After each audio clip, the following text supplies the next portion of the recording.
Welcome to another episode of Beyond the Bushels.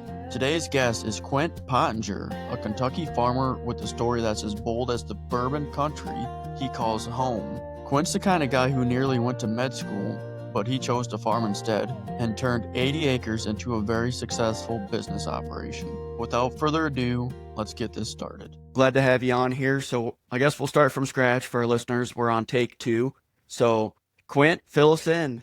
All right. My name's Quint Pottinger. Quint is a nickname my mom gave me when I was a kid. My full name is Butler Ramey Pottinger V. And Butler Ramey Pottinger I was the son of Thomas Jefferson Pottinger, TJ, who made a lot of whiskey in Kentucky back in the 1800s, who was the son of Sam Jr., who was the son of Sam Pottinger. And Sam Pottinger was a captain in the Revolutionary War who came through this area and fought, and ended up liking it so much that whenever the war was over, he asked George Washington to give him a land grant down in Kentucky to settle. And he did. And we moved a bunch of families in from Baltimore, New Haven, Connecticut, all around, and then settled the area. And then it was Pottinger's Landing, and they built a fort here to bring people in to settle. And then his son, Sam Jr., went off to law school at Yale. And then when he came back from law school, he renamed the town New Haven after New Haven, Connecticut. And so we've been here ever since. When we're going on the first take, you said you're right in the middle of whiskey country. If you know where Louisville, Kentucky is, and I think a lot of people in the farm, especially row cropping space, they know where the Farm Machinery Show is and National Tractor Pull is. So we're 50 miles straight south of Louisville, down around a town called Bardstown, which is like Bourbon Center. And we have a county in Kentucky called Bourbon County, but that's up near Cincinnati. This is in Nelson County.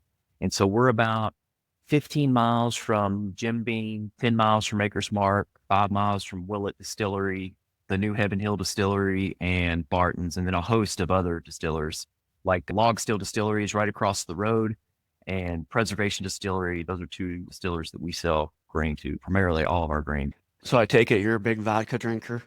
Barton's makes some vodka, but no, I don't drink a whole lot of vodka. I'll drink aged whiskey. I like clear whiskey better, but you can't sell that, not legally anyway. So a lot of your crop you raise go to those distilleries? Yeah, and this all started, so you said you got the hunting podcast. We're in really big time white-tailed deer hunting country here. White-tailed deer populations, it's exploded to the point where it's causing issues with crop damage. But when I started farming full-time in 2012, we had a terrible drought, and it took me a while to recover from that. And as the farm grew there through like 2014, 15, and 16, the farm economy just went flat. And I think I was walking through Walmart and I saw a 40-pound bag of corn selling for like $12 a bag. And it's like, how is Walmart selling corn for $15 a bushel and I'm getting 4? I graduated from UK in 11 with an ag economics degree. And I just remember this conversation of inelasticity in product and what that means to consumers. And deer hunting is an extremely inelastic product. People that hunt are going to spend money to hunt regardless of if the economy is good or bad, because that's the hobby that they're in. It's kind of like golfing or any other hobby that you get into. You'll change maybe a vacation around your hunting schedule just to be able to do it. And so we thought, well, that would be a good market to get in. My business for my farm mentor, not my business mentor, but I had a couple of farm mentors at the time. They said, you could try to do it, but you could never get the volume you need. And so I did some research. For $6,000, I could get a certified scale, a bagging machine to fill 50-pound bags with. And then I would just have to build a bin around it to hold it. And so we got an old feed bin from the old hog barns where my grandfather used to raise hogs, and set it up on top of that bagger. And the first year we sold 5,000 bags of deer corn. The second year we sold 10,000. In the last, 7 years, we've sold 20 to 24,000 bags of deer corn, primarily through a hardware store, a local grocery store, and a local hunting outfitter. And we haven't wanted to expand any because the labor standpoint won't let us, but we're moving 20,000 bushels of corn a year through a bag. Of course, we're not getting $15 a bushel either. We're selling wholesale, but that's actually what got me into the whiskey. Interesting story. So I'm in my shop, which I converted. We moved the bagging facility closer to the granary just to be able to handle more grain through it. But at the time I was in the shop and I'm bagging up corn, I'd just gotten my 10th pallet done. I've been working for 4 hours. And this guy with this big long beard, burly guy, drives up in his Ford truck, hops out, walks into my shop, looks at me, grabs a bag, rips it open, runs his hands through it. He said, I like this. I'll take every pallet you got. I'll take another 10 on Monday. And I'm like, well, A, thank you. This is how much it is. And who the hell are you? And he was like, my name's Matthew Jackson. I'm running a small startup distillery in Bardstown. We take all our corn in bags. I was like, okay. So we got having a conversation, and I realized that there was a niche with those smaller micro distillers to get into. They'll actually move a lot of corn, a lot of grain through the distillery, but they don't have the volume or the capacity or the need to put up large bins. And you're in hunting, so you understand this. Our corn has to be really clean so that it doesn't clog the deer feeders. So we were cleaning the corn to meet that spec, which just happened to be the distiller spec that they wanted. And since then, we helped them transition the feeder of their mill to not just receive the 50-pound bags to pour it in, so they could take super sacks and then eventually get away from the super sacks and do seed totes. And so we went in with them, about 20 seed totes. Still to this day, we just rotate them. So we'll deliver corn or wheat or rye, whatever the mash bill requirement is. We'll weigh each tote individually, so there's no waste at the end, and we'll just recycle them through. That's how we got into the distilling. Everything is measured out in batches. We try to. So the recipe is called the mash bill, and most distillers, like your big guys, makers, Jim, like they have a couple of different brands. And so it'll be like 78% corn and 10% wheat and 12% malted barley or variation of that. And then some distillers will substitute wheat for rye to give a spicier flavor. And it'd be a variation of that, but they're very consistent. But these smaller distilleries that do, say, like a Willett distillery could do 80 barrels of whiskey a day, and these small distilleries will do 7 barrels a week. And so everything that they release is a single barrel, which means that every run can be a different mash bill. And so these smaller distilleries will call me. They'll say, hey, this week we're going to do 12,000 pounds of corn, 4,800 pounds of wheat, and then so much barley, however they're going to blend it. Most of those totes hold 2,400 pounds. We'll do 2,400 up, and then the last tote we'll do 1,000 or 1,200 or whatever. We'll measure that tote out evenly so that they can get their mash bill pushed in right. That's so interesting. Are you selling more corn that way versus deer feed now? Yeah, the larger distillery, Log Still, came in, which is incredible. The distilling industry, a lot of people say it's waning right now. We're coming off the COVID highs. We're still distilling, and whiskey sales are still going up. But this guy who's from here, his family's from here, he left, made a lot of money in healthcare and came back. It's capitalism at its best, where a guy made a lot of money, he comes back to a small town, and he just puts in an industry and hires a bunch of people around in the town and just really gives it a boost. He opened a distillery similar size to Willett. They can do up to 80 barrels a day. When they opened, we just checked the box. 110% of all the corn we grow goes to a distillery. Now we only produce enough wheat to sell to the distillery, which we try not to produce more than we need. And then we started growing rye in 2018 to service the distillers, and are part of an initiative now to bring rye back to Kentucky. We partnered with the University of Kentucky, and Woodford Reserve put in a couple $1 million to help fund that research to create a variety like wheat that is disease resistant, climate tempered for this area, because rye missed the hybridization phase that we went through in the 70s. So we're part of a project to do that just to service the distilling industry. And so I'd say about a fifth of our grain goes to bag corn for the deer hunters, and then the rest of it's distilling. 100% of your grain is going to either deer feed or a distillery? About 10% of it gets cleaned out, has to be put in another bin and can be sold to market. And then about 20% of that is just corn screenings before we clean it that gets sold as feed locally. That's just mind-blowing. One, how easy it would have been for this big bearded fella to just, maybe somebody else is starting to bag corn and he just happens to find them first. And he just stumbled upon you, and look what it turned into. It's dumb luck, location, right? So we're in the right place, the right time. It was at a time when the organic farming movement had started and local. And so it was a way for us to test this idea of, can commodities be local? I mean, what's it, like a third of the corn we grow is exported, half the beans we grow are exported, or used to be. Now we've got more crushers now in the US, but how do we, especially with this new administration, they've said that, hey, we want everything to be domestic. We want to grow food just for the country. Well, that puts a lot of pressure on grains. We're a little bit ahead of the curve because we've already identified a domestic market to sell to. And because we happen to have the equipment a year or two in advance, We were selling deer corn to a store where this guy's brother worked. And this guy's brother started buying pallets of corn to bring to the distillery because where he was getting it was just too dirty. Is that how it happened? The guy was talking to his brother. His brother said, I'll buy a bunch of corn here. It might be something you like. So his brother, the big bearded fella, is like, I need to look this guy up, and came to you. Yeah, that's exactly what happened. There's such a small distillery. Like I said, they're making about a barrel.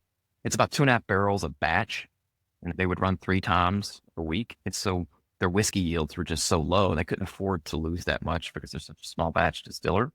And he was telling his brother about it. He's like, let me bring you a pallet of the stuff we're getting from a guy up the road. And he used it for about 2 weeks from what I understand. And then he finally just came up because he could buy it cheaper directly from me. Actually, the guy that owned the hardware store, he's a character. He's passed away now, but he was like a kingmaker in the community. Real quiet guy, very generous. But he told Matthew, he said, I'm not selling you this stuff. I'm not selling it by the pallet. I'm selling it by the bag. If you want it, go to him and get it. And so that's how that worked. I really enjoy hearing how it sounds like it turned into more than just a transactional relationship. You guys both went in on the pro boxes and built a partnership. That's a testament to, we talk about the guy that built Log Still Distillery, the woman who built Preservation Distillery, where Matt Jackson was the distiller. He's no longer there, but started Preservation. She had the same kind of vision. She's from California. She thought that whiskey could be like wine, that if you could make enough different estate versions and make it very unique, instead of making large batches that you blend together, give somebody an experience. We want to make whiskey. We want it to be very good. It's very important to her that it came locally, that she didn't want to source it from a large grain mill or vendor. Matt introduced me to her, and we worked through a lot of challenges. Like with rye, the first few years we grew rye, I mean, it made 20 bushels an acre, and the break even on that stuff is like 60. And she said, I'll pay you whatever you need to be paid to be profitable, just to get it. And so it was that investment. You have to rewire your brain a little bit when you think about marketing grains, selling into a value add system like that, especially with people that want to see it succeed. Economically, it's very important, especially for the community. But you're selling them a service. And it's easy to forget that, Nag. We say consumers are disconnected from the farming and from the food. We're a little bit disconnected from the consumer as well. And when you start to interact with them more on a day-to-day basis, you start to produce for their preferences. And so it just changes how we run our farm. Our mission on our farm is to be able to create food systems that serve the areas that those farms operate in. And with grain, we thought the best test case scenario we could do that with would be with whiskey. Let's see if we can actually grow everything and sell everything in this county or within 50 miles of what we grow it in. Soybeans are a little tricky. We had a good deal going with South Korea there for a while. That market's since fallen apart. Sustainability was a word that got thrown around a lot. And in 2018, I was like, I'm so tired of hearing about sustainability and what it means to be sustainable. If somebody tells me or asks me about sustainability again, I'm going to drop kick them. So my wife and I were having this discussion, and she kind of unpacked that. Why does it bother you? We're environmentally sustainable. And then the light bulb clicked in my head. I remember this class I had at UK where one of my professors was talking about the value of sustainability and how we don't uphold all 3 pillars of sustainability. And I just never forget her saying, if you can't be sustainable in all 3 pillars, sacrificing one completely for the sake of the other one makes you even more unsustainable. If you think about those 3 pillars, you've got economic, you've got environmental, and you have social. Farmers, I think, and most business leaders and owners are successful on the economic side, right? Just make more money than you spend. You'll be economically sustainable. We're learning what it means to be environmentally sustainable, but I don't think people understand that social sustainability part. I'm not talking about socialism or any economic system that's based on that. I'm actually talking about what does it mean to be sustainable in your community? If you're robbing resources from the community and you sell those resources somewhere else, from the financial side, you're not getting it back, then you're losing that social sustainability. Is consolidation to blame? I'm sure it is. Is profit taking to blame? I'm sure it is. But what does it mean as a farmer? We farm in 3 counties. How do we invest in the counties that we farm in? How can we spread that wealth, whether it's monetary or not, around? And we think that selling food locally or selling a product locally helps in that. And so if I bring money in from a seed supplier or a chemical supplier, whoever, spend money, I bring that money in, I put it in the ground in this county, in Nelson County, and then I harvest it here. The guys that work for me live here. I pay them a good wage. We harvest that product, we clean it, we sell that product back into the county. And then people come from all over the world to visit the county because it's bourbon capital of the world and they spend money here. You start to understand how the value of investing in social sustainability practices actually help make you a little more environmentally sustainable and a lot more economically sustainable. Just from the standpoint of we sell 150,000 bushels of grain quarter mile down the road. If I had a vacuum system, I could pipe it to them. But economically, that's really good for us. We charge a basis premium. It's number one quality corn to be distilled, but we're not going to charge them $2 a bushel because I'm saving 50 cents by not having to take it to the river. So there's value in that. And we try to approach any capital product we create through that mechanism. So right now we're thinking about, we can do everything for the distillers except for malt. We can grow barley really well here, but we can't malt it. And there aren't any malting facilities closed. It's actually cheaper just to buy it from a river and bring it in. But what does that look like? What's the cost? We have a cost benefit analysis of doing something small scale. It works so long as the distillers will buy it. And they said they would. So thinking about food systems in that way has actually helped us grow our farm. It's helped inform us about what it means to actually revive rural communities and solve that problem. I remember that first episode. It was really good. I really enjoyed listening to her talk in Illinois and the value of the family working together. I share a lot of the same memories that she talked about, riding on the pedal tractor in the shop or helping dad get wrenches out of the service truck to work on stuff. As a farm kid, I was listening. I was like, yeah, that's dead on. And you think about it, it's sad because there's not as much of that going on. How do you invest into a system that brings that back? It's not easy. Lending institutions make it harder, but it can be done. And we just happen to live in a place where we can test it out. You have to be, for the most part, growing as a farm operation. Everything's consolidating. That means you have to get more stuff done in a day, and it just takes away the family experience. Yeah, it does. You have to create that environment. My mom, who actually, she's just finished up cancer treatment and she looks like cancer free, thank goodness. And a lot of prayers answered there. But she asked when she retired what she could do to be more involved on the farm because she always had an off farm job. She was never really interested in working directly on the farm. She wanted her own career and provided for my brother and I to do that. I said, Mom, what do you want to do? She said, well, I want to make lunch every day. I want to make lunch for the crew. Okay. And between the part-time and full-time guys and our interns, we had upwards of 7 to 8 people in peak season. We sit down monthly with all of our employees. We go through their 3-year, 5-year, and 10-year goals. It's a requirement to get their bonus. They have to be able to identify those goals and show how they're moving to accomplish those goals. In that session, we talk about what are we doing good with the business? What do we need to improve with the business? If you were the boss for a day, what would you change? And then we talk about the things they like. And every single one of them, they loved lunch, going to my mom and dad's place, sitting around the table and just having a meal together. I didn't think anything of it. And for us, it was a cost savings. We paid my mom to do it, but it wasn't like going out to lunch at a restaurant. I don't know what it was, but they said it felt like they were part of the family. So you create that, right? Just the atmosphere of actually sitting down with your employees, asking for feedback on the company or you as a boss, I think goes a long ways to building that family atmosphere. Shows you care. Yeah, it does. It shows you care, but you get close. And so it's easier to fly off the handle sometimes, which sometimes I do. I get pretty aggravated. But when you're that close with somebody, you have these expectations and they had the same for me. So it's good. Overall, it's very good. And we just have to understand how do we interact and communicate with one another in that. You mentioned University of Kentucky, and I don't know if this was on the part that got ruined by network. So you graduated from University in Kentucky and you started farm in 2012. I was in agriculture economics, always knew I wanted a farm. I didn't know that there'd be a path back to a farm. And I thought, well, I could work as a banker or a seed salesman or something that keep me connected with ag.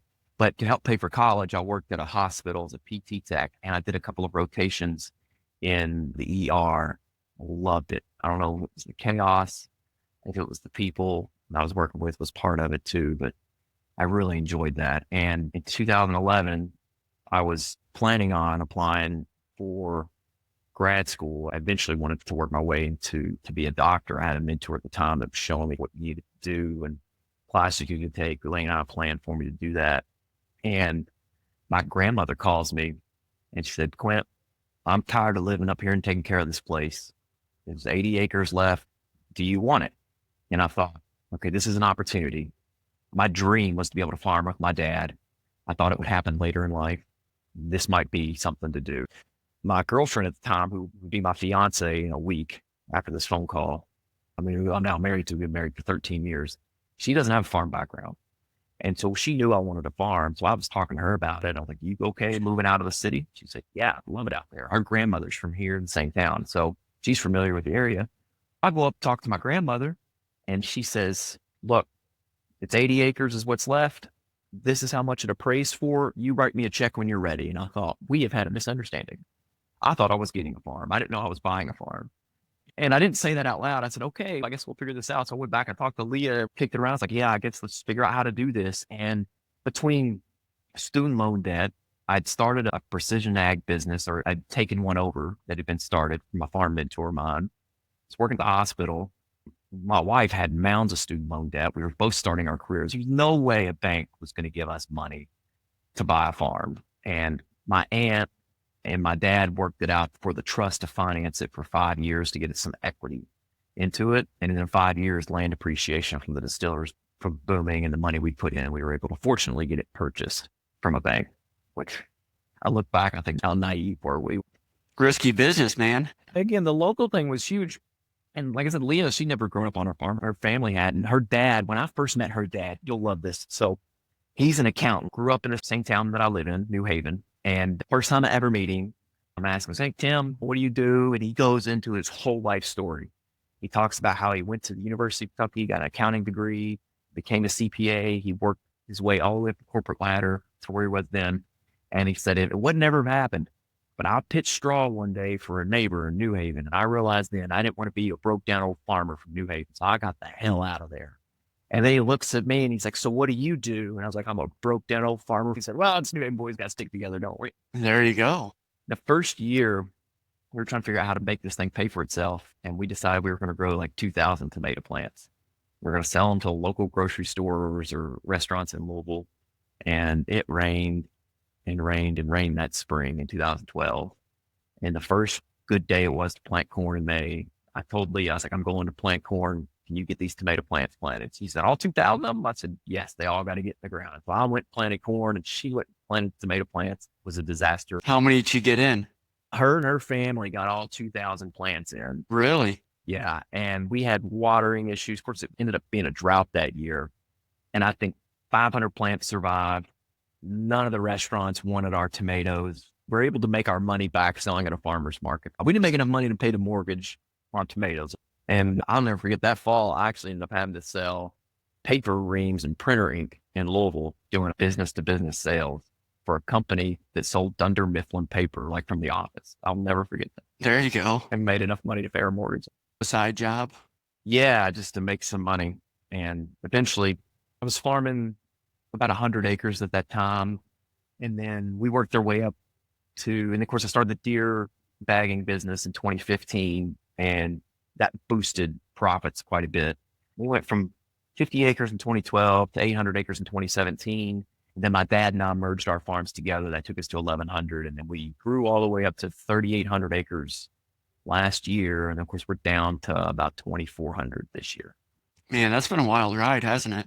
It's been something. It's been a ride. A lot of heartburn, a lot of late nights, wringing your hands, wondering if you're going to be able to make ends meet. But I don't know. It's like the gal, Laura, I think on the first podcast, you keep doing it because the next year might be better.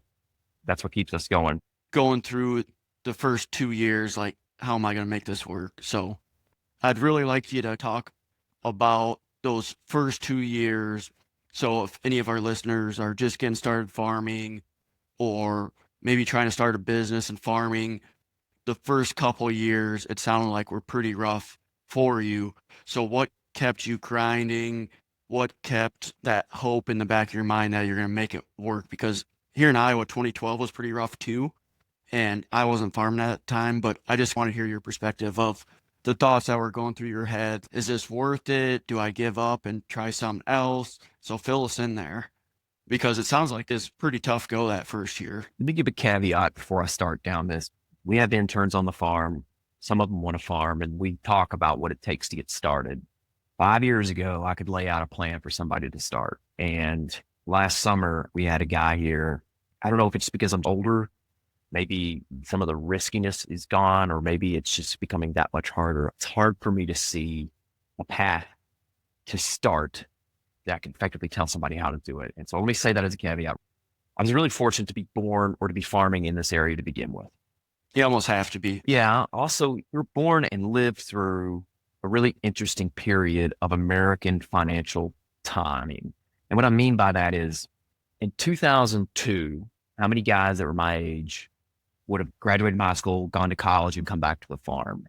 And in 2007, after the Renewable Fuels Act was passed, and ethanol made corn great, made corn prices go from $2 to $6. The farm could actually return money back to the farm enough to hire a family member as an employee. We talk about a lot of the erosion of rural America. A lot of that brain loss, knowledge loss base was because there was no money in farming. We tout that we have cheap food. I'm not so sure that's valuable to people now, or maybe it is. So there's that first piece, the ethanol boom, which happened while I was starting college, and it filtered through. It grew from 2007 to 2011, made it attractive. So while I was in college, while people my age were in college, as a group of us, we were all talking about, we were going through economics classes, and we were going through plant breeding classes together and marketing classes. Okay, this is how you do this. This is how you do this. It was exciting because you could trade and you could make a profit every year. Corn prices are going to be good forever. Yeah, corn prices be good forever. We saw yields in Kentucky went from 140 bushels an acre in 07 to an average of like 165. I think we're at 172 now. Our yields were growing. We were getting a handle on this thing. Wheat was good. We were bringing in new markets there. It was exciting to talk about. I can tell you, I've got my economics binder somewhere here. I'll open that up. There are very few notes in there. There's more drawings of grain bin and granary layouts in that book than there are notes about economics. That's what we did. So you got that. The second thing that happened is the '08 financial crisis. And when we got out of college, I'm young, no farming history, very little farming history. I've got 0 acres. I'm wanting to grow. So you go to like third-party lenders, which are predatory. So if you go to a bank and get an operating loan for 4%, you could go to this other lending institution and get a loan for 7%. High, but manageable. I was able to scale and grow at a time when the financial market allowed me to, and even buy farms in that too. You graduate from college in 2024, same thing's happening. We've got good global demand, but we have uncertainty with global markets, which are a huge contributor to bushels consumed. We've got another market in South America that had the same problems. We don't know what's going to happen in Ukraine. Enough volatility in the market to be able to make money, but the financial market sucks. And it's not just inflation that sucks. It's worse than that. The boomers are retiring at a rate that's just unsustainable to keep the capital markets liquid. And so because of that, there's just this massive competition for money. So interest rates are just high. It doesn't matter what the Fed does. If Powell retires or quits or lowers rates tomorrow, it doesn't matter. Rates are still going to be high because of the competition. And if you factor in 15 or 16% interest on operating versus what I was paying at 6 or 7, it just makes it really difficult. You need to find a farmer that wants to retire or be willing to move into a place where you can drive on a local market, have a local terminal delivery where the basis will pay you, not a negative basis, but a positive basis. And if you have a partner or a spouse, you got to talk to them daily. That's the person that's going to keep you up. Really. I think it's any business. I will say, based off what I've seen, it's tough to get into farming. That's obvious right now. You almost need to be born into it or know somebody. But I will say a lot of these baby boomers, or maybe the farmers that are 10 years younger, they went through those tougher times. And I'm talking mid-sized farms. Maybe we're a little bit better with their money after going through that. So they have some room for the younger generation to come in. But most of the times I see that situation, we both know the guy from Farm for Profit, Corey. He was able to come back to the farm, but they had to make changes and maybe do some bolt-on entities to bring him back. So they had to pick up a hog site to make room, but he was still able to come back. You see a lot of that. So maybe pick up a trucking business or a small seed dealership to make room. But That's how a lot of them are coming back. It's revenue generation, right? They say if you want to be wealthy in America, you've got to have 5 streams of revenue. That still tracks. And you can't count corn, wheat, and soybeans as 3. Grain farming is 1. And then you tail off on that. What are you going to bring that adds value to it? And if you want to start out farming, value add. That's where it's going to be at. What was your dad's mindset when, so did you say you graduated in 2012 or did you graduate a little bit earlier, then do something for a few years and then come back? I graduated in 2011 and then had that conversation at the end of 2011 with my grandmother and then bought that farm in 2012 and started farming then, separate from my dad. What was your dad's mindset? Because I have a couple of brothers and my dad didn't want any of us to come back to the farm until a couple of years working, and still 10 years later, he doesn't want multiple brothers back to the farm just because of limitations. My dad was excited that I wanted to farm. My mom's told me this. My dad has, but my mom's told me about the conversation they had. He said, I will do anything and everything I can to help him get started. And I appreciate that. And he has. He had really nice equipment when I started farming that I leased for essentially the cost of fuel. So I didn't have to have this massive equipment layout. That changed in 2014, 2015, just from some business deals that went sour that my dad made. Some guy took advantage of him. We finally climbed out of that in 2021. He was very supportive. My family, for better or worse, and I've learned that this is not the way to do it. The succession planning guys tell you this is not a way to grow a sustainable family business model. My family always said, if you want a piece of the family business, whatever it was, then you just buy it. We'll sell you a piece of land and you can do whatever you want with it. So if you want a farm, you just got to buy it. And so my grandmother, in her mind, I said, well, that's why she wasn't going to pass it down. I was like, if you want it, buy it. If you don't, we'll sell it to somebody who does. And we had to figure that out on our own. It's still a challenge. It really is hard, but there's no such thing as sweat equity, right? We like to think there is, but there really isn't. There have to be defined parameters of it. So we've set up our farm, Affinity Farms, has been set up in a way that we can take on investors or people that want to buy into the farm. In 2017, we valued the entire farm. We had it assessed by 3 different assessors as a business, not as a farm. And we said, okay, we're going to offer up 1,000 shares at $500 or $650 a piece. That's what we're going to offer up. And so we offered Class B shares. We've had some people buy in. We work with the hedge fund to help us raise money for capital projects, which is extremely helpful because the lender's not going to do that for us. They're not going to take that risk. But when my kids come back to the farm, I will have X number of Class A shares. And I will say, okay, do you want a farm or do you want to work off the farm? You still have the opportunity every year to buy these shares. And you can work on the farm or not. We can take it out of your salary. We don't have to take it out of your salary. You can work and then decide what you want to do with the money. You can work off the farm and say, every year I'm going to buy so many shares from you. That gives my generation, when it comes time, a way to exit. And it forces us to create a growth strategy and a strategic plan yearly so that this thing keeps moving in a direction that it services the community and the industry appropriately. We're not just going to go out there and throw some beans in the ground, and corn in the ground, and sell it to the hog farmer, the ethanol plant, or the distillery. There has to be a way to extract appropriate value so the investment stays whole and so that the person managing it can become whole. It tracks the equity evolution and the appreciation of value that way. Otherwise, whoever gets it next, they're going to run in their own direction without any idea what to do. Show me a farm that has a strategic plan, and I'll show you a farm that will be still working in 4 or 5 generations.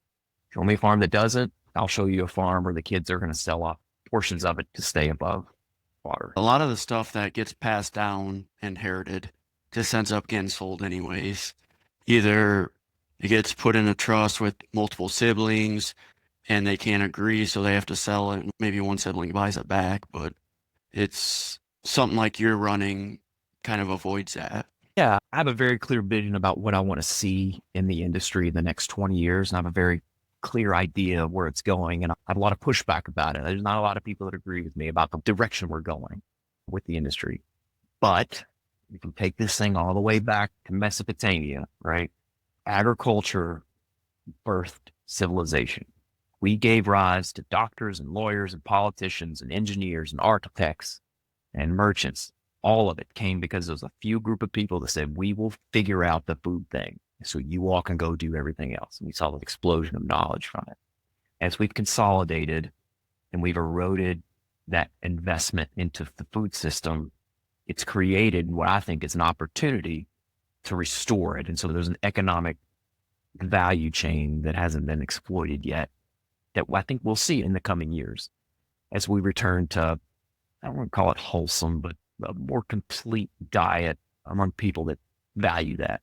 And if we don't, something else will. It's something beyond meat's funny. It's funny to talk about, but it's not out of the realm of possibility that we can't engineer our food into a way that is self-sustaining, growing, and it takes away what we do day to day. And so when I talk to Leah, who's a photographer, and we talk about this world of, now I'm getting off a tangent, but just briefly, the world of AI and what that looks like, things that are art forms won't change. People will still want to participate in that economy of art. And I'm hoping, and I'm gambling, that good food or whiskey will still be placed in that. And we'll see this unwinding of the consolidation of ag, I think to the benefit of rural America, but to the detriment of our current food system, for better or worse. So you're talking novelty whiskey and high quality food. Is that what you're talking about? Yeah, I think so. I think that as we understand more about how our food is engineered and how hard it is to create shelf-stable foods so far away from where they're grown, once we solve that problem and we don't have to have highly processed foods on the shelf, we can have shelf-stable foods that aren't highly processed, or we can figure out how to co-locate food production around city centers or population centers like they do in the Mediterranean. We'll go through this reconsolidation phase where there'll be very few entities that play in that space. And so there could be a space for the novelty. I want to go and buy a tomato from a guy that grew it in his backyard, but the farmers markets aren't now. Or I want to buy a bottle of whiskey that was made or crafted from a distiller where the distiller may have made mistakes, because I want to taste the difference in every glass. I definitely agree with you in a sense. People look at that stuff, wine, for example, they want to go to a local winery. These grapes were grown in Iowa. They're looking at that stuff already. They are, because it's neat too. Okay, well, this is a little different. I enjoy this. Again, it adds value to the community. And what are you doing if you're not adding value to the community? We've really caught up into, and I'm a big believer in capitalism, but we've gotten caught up into watching people make tons of money doing silly things. And that's what just people want to do. I don't know if it was on Joe Rogan or not. I can't remember where it was. I saw this, but in 1990, every kid, if you asked them what they wanted to be, they wanted to be a doctor or an astronaut. And in 2024, every kid that they asked, what do you want to be? They wanted to be a TikTok influencer. Nobody wants to make things. Now I'm sounding like an old curmudgeon man. Nobody wants to do stuff the way it needs to be done. But I think that we've forgotten the value of technology and where it can take us. And in the ag industry, I think you're dead wrong if you don't think that the tech that's coming will not replace the current system. So we did this exercise already, and we've got a patent on a product. So we talk about co-locating food. The reason you have to have shelf-stable food is because most of it's grown in one area and has to be shipped to another area. You repeal the Jones Act, a lot of that goes away. I'm not going to go down that tangent, but let's say you live in an apartment building in Manhattan, right? And it's got like 10 floors. What if you took the second floor of that apartment building and you put an aquaculture raceway system in it? Looks like a NASCAR track or a horse racing track. And on one straightaway, you had fish. On the other straightaway, you had vegetables. And on the curves, you had filtering systems. In the numbers we've run in a system scalable to an apartment building, you could grow enough fish for the entire apartment and the block. So enough protein, essentially. And you could grow enough vegetables for 5 city blocks. When we start to unwind the processing side and co-locating food, it's not really long before more people figure that out, put enough money behind it, and make it happen. Now, not everybody wants to eat fish for protein, but it's available. I was on the Soybean Association board in Kentucky, and we did a lot of work and invested a lot of money or check off into pelletizing soy meal for fish food in Colombia. And so you get to thinking, okay, how do you get grains as part of the diet for fish so we can increase the amount of protein and growth? Okay, so let's look at the distilling side. All right, what if there's a distiller next to the apartment building who's making whiskey, and he's bringing all of his grain in. He's paying a premium to be brought in. They're going to mill it up. You've got this mash, dry out the mash, pelletize the grain that's left over, It's high quality feed minus starch, which the fish don't need. Feed that to the fish. Now you have an inelastic company, the distiller, bringing in grain, and they're feeding the waste to the fish, which is cheaper than having the feed brought in and crushed. And so you create this economic system that creates a lot of protein and a lot of fresh food in an area that's essentially a food desert. And that's Manhattan. You pick that up, you put it in the Congo, you put it in India, you put it in South America, you put it anywhere in the world, any country in the world that drinks whiskey or some type of alcohol. And you let alcohol be the driver of the food system. That's just one example of what can happen or what you can do. There'll be many more of those. And I think that people have an appetite for less processed foods, and our system currently that can't exist in that. What you just described is something similar to ethanol plants and their waste going to cattle farms. I think it's absolutely insane that I live in the best grass producing state in the country, and all of our cattle, they get shipped out to Nebraska or Oklahoma to be background, then they get shipped up to Iowa to be processed, and they get shipped back down to Kentucky. It's crazy. Logistics make it work that way, but we've consolidated the system so much because of that for efficiency. These packing plants and what they're paying for a fat steer and what they're making off of fat steer just blows your mind. Well, that's that social sustainability component that I mentioned. Nothing against large processors. If they're not returning that dollar, or if they're not participating in that local economy, if the money is leaving and going somewhere else, in this case, with the bigger ones going to Brazil, then all of your sweat equity at that point is gone. There's no incentive for reinvestment.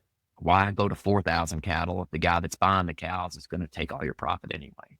If a feedlot did something similar to you, but on the cattle side, where they would pull cattle out of the feedlot, butcher it right on site, and sell it local, oh, people would eat that up so fast. They'd pay a premium. We've got a capital project in now for a small processing facility, 13 head of cattle a week. That'll feed 30,000 people a year, just based on local meat consumption. And our biggest barriers to entry are USDA inspections, to which I've asked our commissioner, who said he'd look into this, subsidize the damn inspector. That way, when we're ready to kill, they'll be there. We don't have to pay $2,000 or $3,000 for them to show up. It takes so much out of it, and it clogs up and it changes your schedule. And the second thing is, I can't sell packaged meat to Kroger, because the minute I get above a certain threshold on shelf space in the grocery industry, the big guys will say, we'll stop selling to the store and to every store in Kentucky. They can't risk that, and I can't supply enough for all of them. And so these packers are able to play that game where if you start buying from someone else, you have to buy it all from them, because we're going to stop supplying you. They're big enough, their pockets are deep enough, they can take that hit for 2 or 3 months before people start demanding red meat back on their shelf. And so you have to be small enough to float under that radar and spread it out so that you can still do wholesale to retail. So you are not dependent on the consumer's preference. That way you can keep stuff moving through, but large enough that you can still partner with several growers in the area to keep cattle moving in weekly. Because you want to slaughter, instead of slaughtering at like 1,200 pounds, you'd want to slaughter at 960. And then you're composting. There's a bacteria now you can put in that will compost bones, mostly marine animals, but it does work with other land animals too. Compost the stuff that doesn't get used, and it turns it into urea. So you just sell the urea back to the farmer that you're buying the cattle from for their pastures or whatever. The system can work. Nobody wants to finance it. It's too risky. You mentioned the inspectors being the backlog. There's no way they're inspecting those big packing plants that good. I wonder, you talked about going to retailers with beef. I think there's big need or desire for direct to consumers. There's a gal, she sources all of her beef locally. She's probably not butchering or anything. She's partnered with local lockers or whatever, bringing it in. And she's just got a meat market of local processed meat that was raised locally. And people are just going into her shop because they want to buy local. And I think that can work with the investment of the kill floor and the system that you need to process the cattle.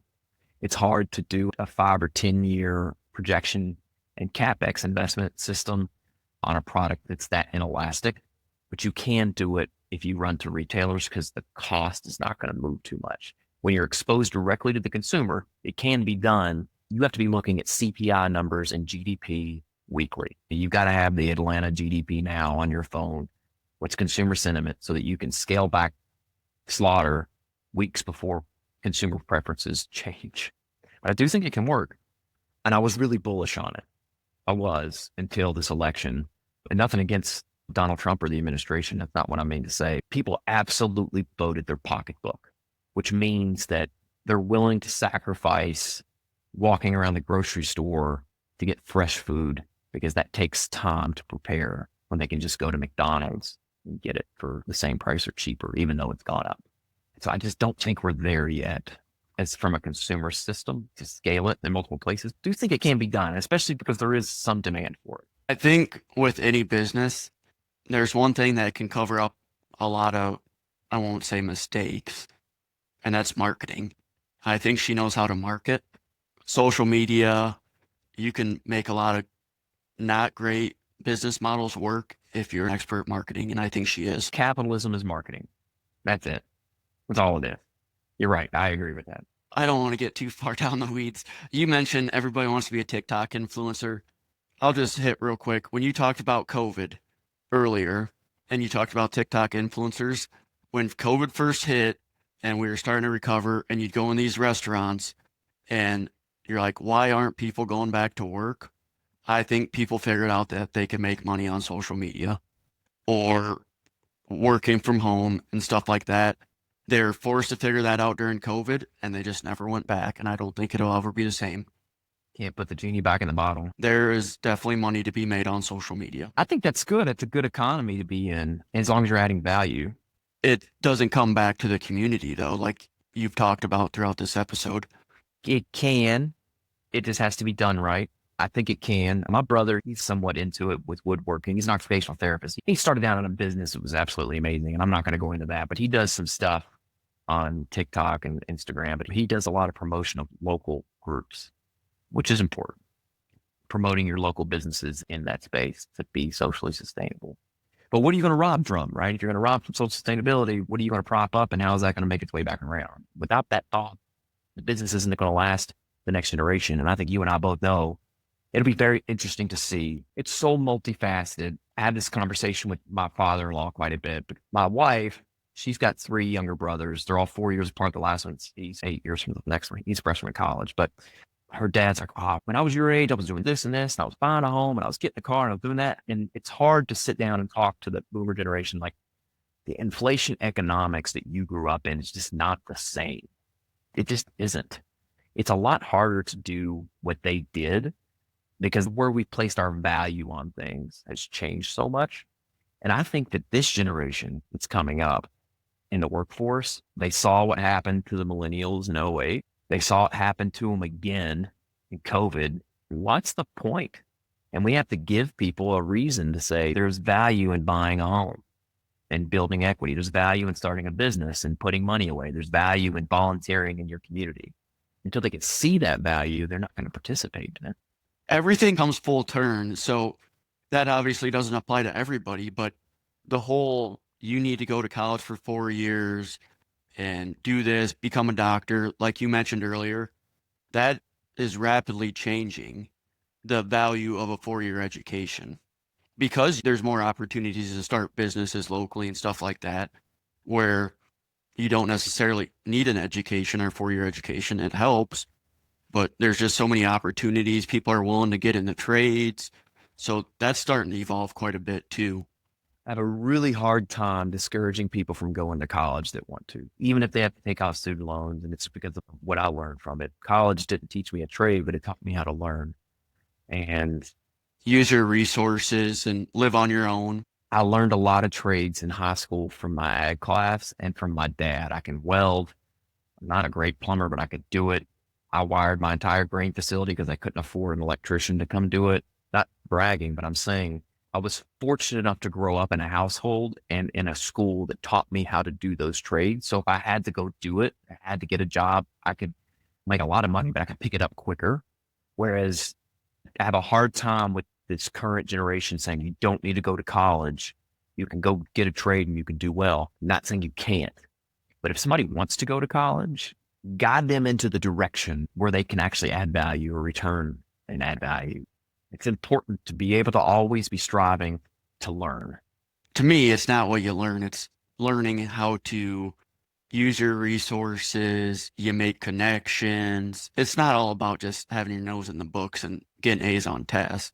You learn way more about that than what you actually learn in the books. Discipline's a big one. Having somebody besides your mom or your dad telling you the way to do something in life is the right way.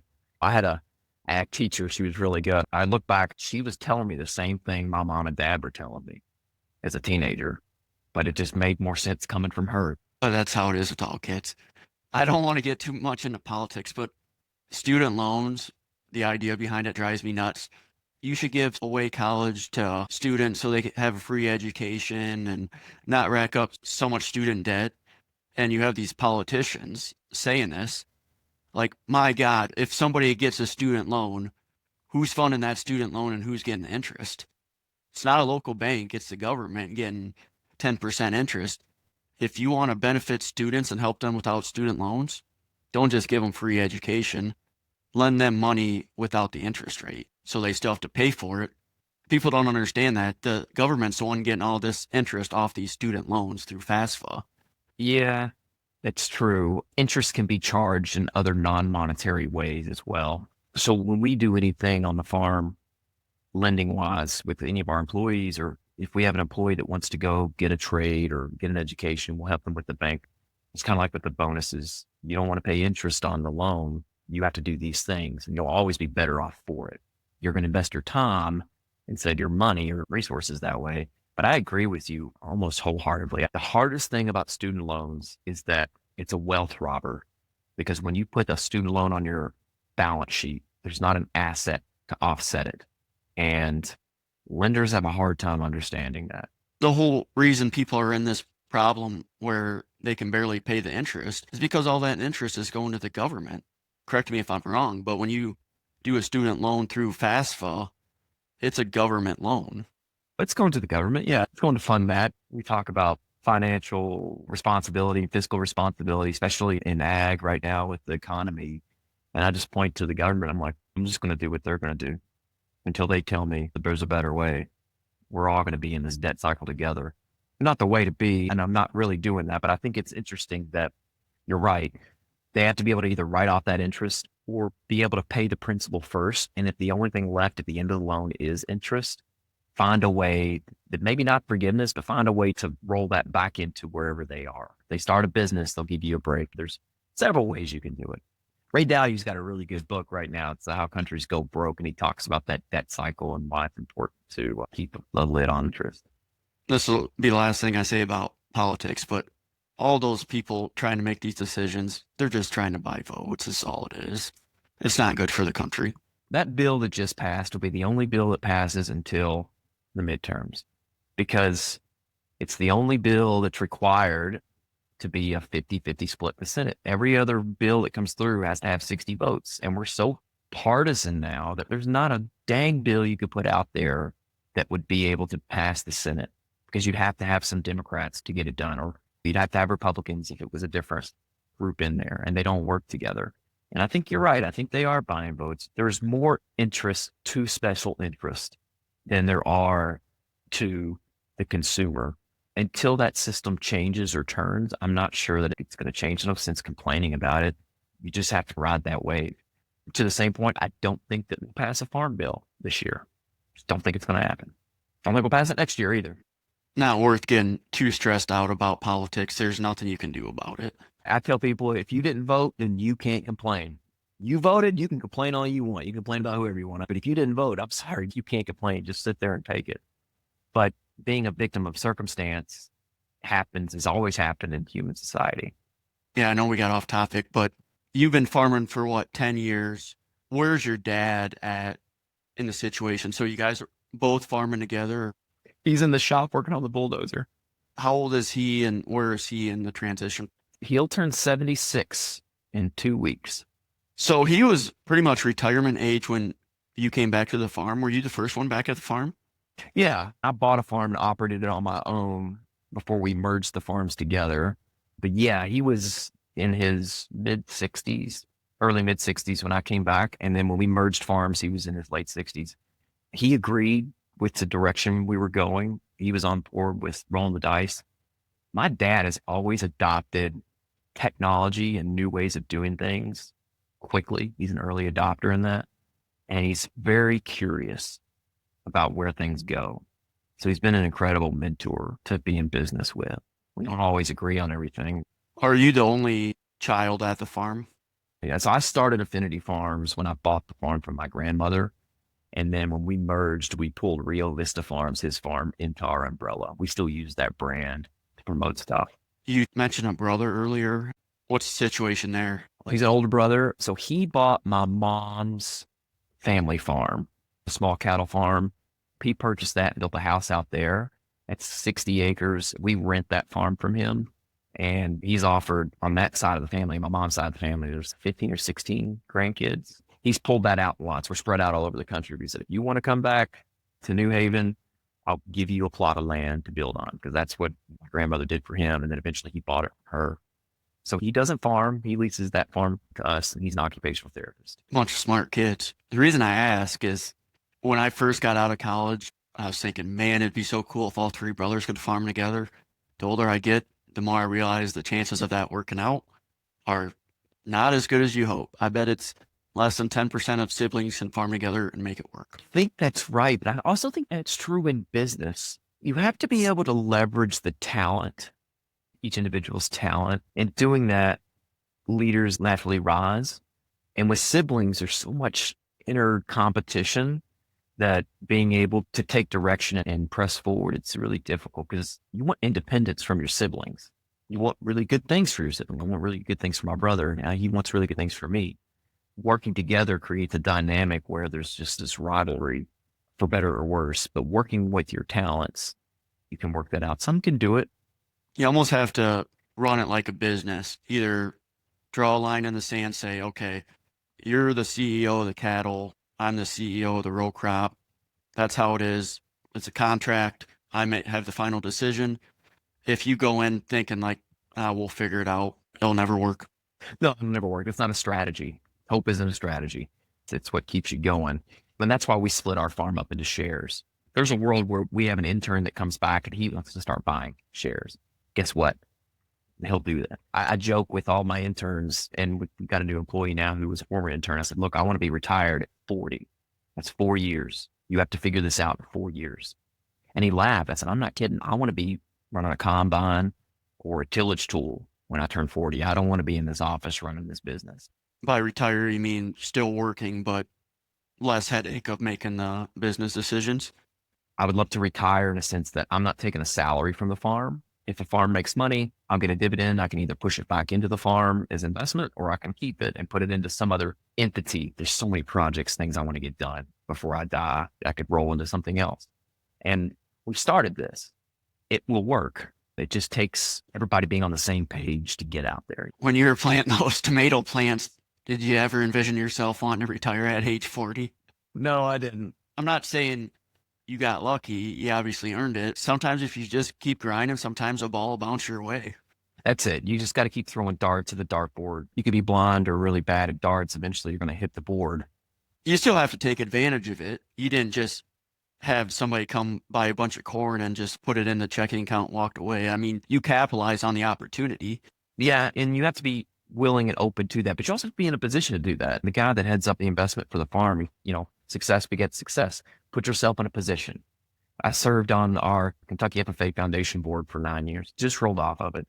And I'll never forget when I first got on, our director said, Quint, if somebody came to you with $1 million, how would you invest it on the farm? And I don't know. He said, we want a plan in this foundation. If somebody says, we're going to give you $10 million, what are you going to do with it? Because we want to be able to use it.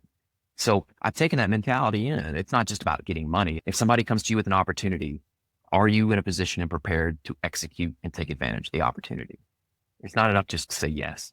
One thing I've noticed about you, just from speaking with you, it's not the 1980s. Farming isn't farming anymore.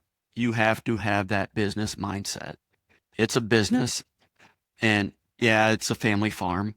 But if you don't have that business mindset, it's going to be a lot easier to fail. You need to look at your numbers. You need to spend time at your computer and those are going to be the ones that are the most successful. Took us so long to figure out a system to be able to track our records. And we have a company opinion. They used to do monthly financials, but it was such little work. It took more time to get all the stuff imported and to roll stuff out of the Zeros accounting software than anything else.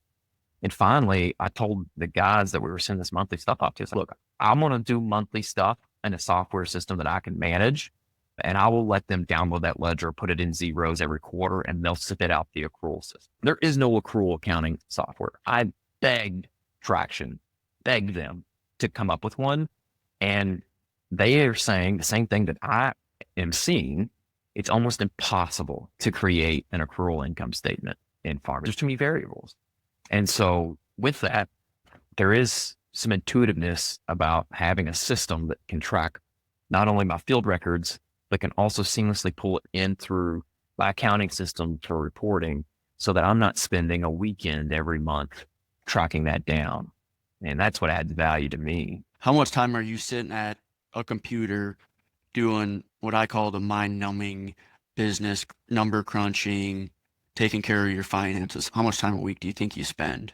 During planting season, it kind of gets haywire. Ideally, I'm 10 minutes in the morning reconciling things and pulling in invoices from the day before. So 50 minutes a week.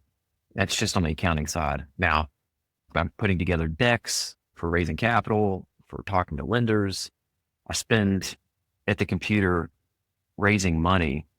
Oh God, I probably spend 2 to 3 hours a week doing that, negotiating interest rates and this and that and the other. I spend a fair amount of time, I'd say. But now with accounting, 50 minutes a week max. And then at the end of the month, it's about 2 hours. I wasn't just trying to throw a Traction plug in. I was just saying you need to spend some time at your computer looking at field records. Okay, I put on this much fertilizer, this rate of nitrogen did this, did it pay for itself? My yields did this on this soil type with this seed hybrid. Do I need to think about utilizing this here and this there? So I'm not just talking like finances. I spend more time correcting field records in FieldView than I do actually pulling the data in or matching the data. That's one thing we've got to do better at on the farm. Any decent sized operation, let's say median sized farm, whatever that is, 2,000 acres, it benefited them so much spending an hour a day at the computer. That's the discipline part of it. Now, before I started running Traction, it was a grind pulling everything through because I was working on 3 different platforms. And at the end of the month, again, it'd be a weekend. I'd be working most of Saturday and Sunday evening, trying to figure out how to pull all this stuff together into a presentable presentation for our monthly financials. Now the system rolls together. It works on both application and field data and units applied with the accounting system. It all matches together. It's allowed me to shift to something that's quarterly because I can fit out a monthly report without trouble.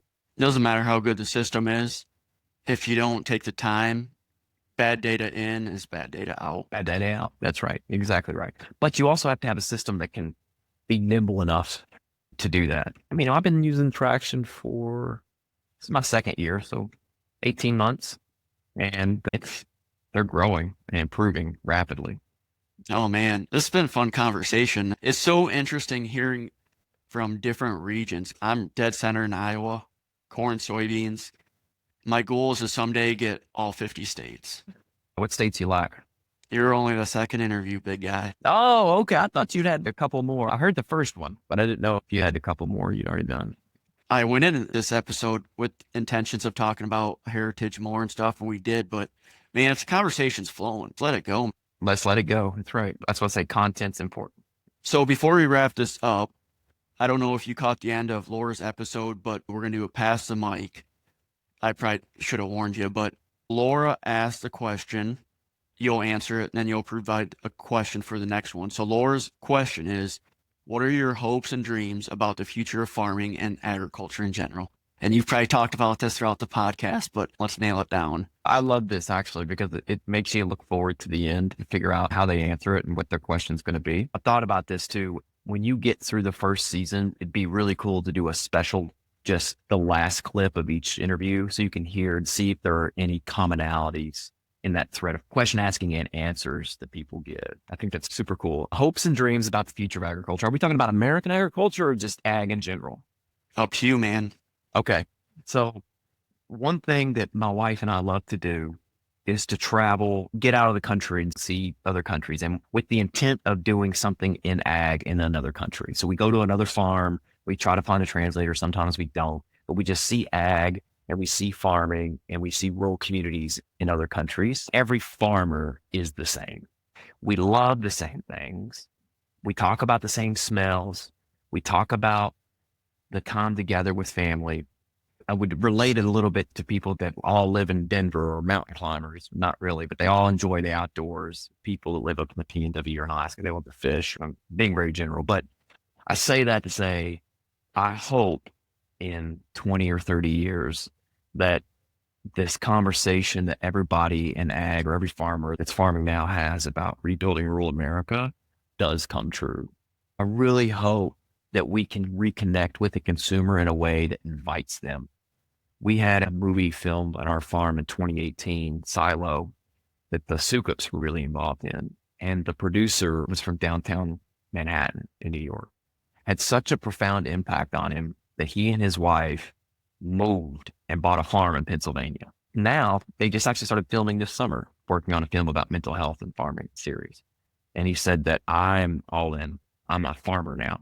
And he shares stuff with me, what he does on his farm. And it just makes me laugh because I'm sure we've all done that silly stuff. I would never do that now, but that's what I'm talking about. How do we relate to a consumer in a way that they want to adopt the lifestyle, whether they can move out or not, but just get up in the morning and grind, even though they know it's going to be a hard day. At the end of the day, may not get done what they wanted to, but the community will be better off for it.